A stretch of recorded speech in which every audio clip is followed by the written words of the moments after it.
आगे सारा सिस्टम फूक देबो मार के माचिस।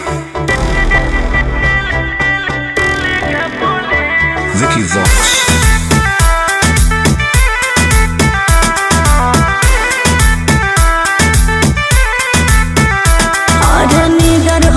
करो ही सरकार के विरोध रे, गैंग लेके जाम कैले हकी पूरा रोड रे।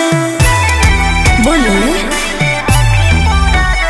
अरे निडर होके करो ही सरकार के विरोध रे, गैंग लेके जाम कैले हकी पूरा रोड रे।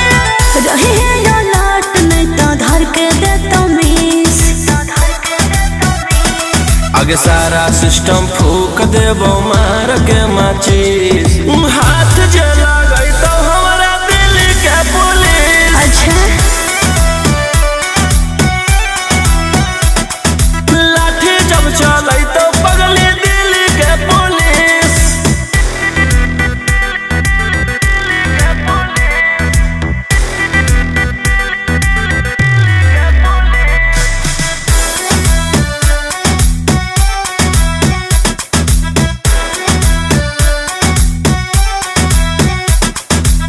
नहीं तू नेता नहीं विधायक, फिर काहे करतो तोरा सब सपोर्ट। अच्छा कानून के बारे में नहीं हको पता, अभी उमरिया हको तोर छोट। आगे सर पे कफन बानी निकल गेली होगे जान। अब हो तो सारे करे से जोग के ऐलान। जागे उर्मिता हो तो जलवे में मालिश। आगे सारा सिस्टम फूक देबो मार के माचिस।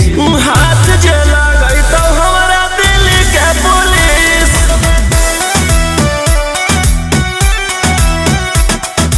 गोलियां बारूद के पगली कर देबो बारिश।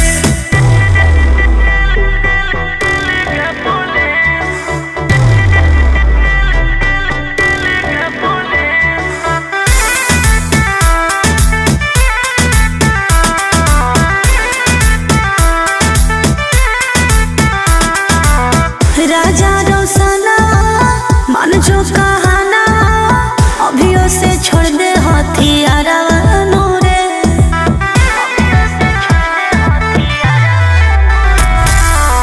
पड़तो दरोगा के डंडा रे छोड़ा तो जीतो निकल तोरे आकाड़ा रे। अग जागल हो कोई पगली ई देश के युवा। पल भर में सबके उड़ा देबो धुआं।